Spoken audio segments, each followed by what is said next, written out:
اعوذ باللہ من الشیطان الرجیم بسم اللہ الرحمن الرحیم سورۃ البقرہ آیت نمبر 36 فَأَزَلَّهُمُ الشَّيْطَانُ عَنْهَا فَأَخْرَجَهُمَا مِمَّا كَانَ فِيهِ وَقُلْنَا اهْبِطُوا بَعْضُكُمْ لِبَعْضٍ عَدُوٌّ وَلَكُمْ فِي الْأَرْضِ مُسْتَقَرٌّ وَمَتَاعٌ إِلَىٰ حِينٍ۔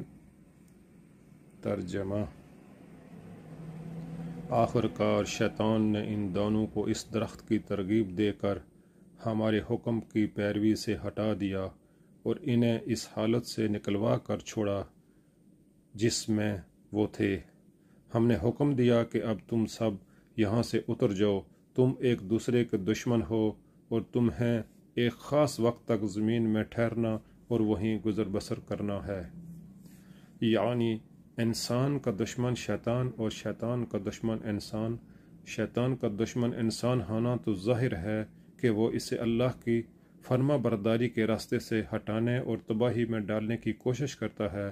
رہا انسان کا دشمن شیطان ہونا تو فی الواقع انسانیت تو اس سے دشمنی ہی کی متقاضی ہے، مگر خواہشات نفس کے لیے جو ترغیبات وہ پیش کرتا ہے ان سے دھوکہ کھا کر آدمی اسے اپنا دوست بنا لیتا ہے۔ اس طرح کی دوستی کے معنی یہ نہیں ہے کہ حقیقتاً دشمنی دوستی میں تبدیل ہو گئی، بلکہ اس کے معنی یہ ہیں کہ ایک دشمن دوسرے دشمن سے شکست کھا گیا اور اس کے جال میں پھنس گیا۔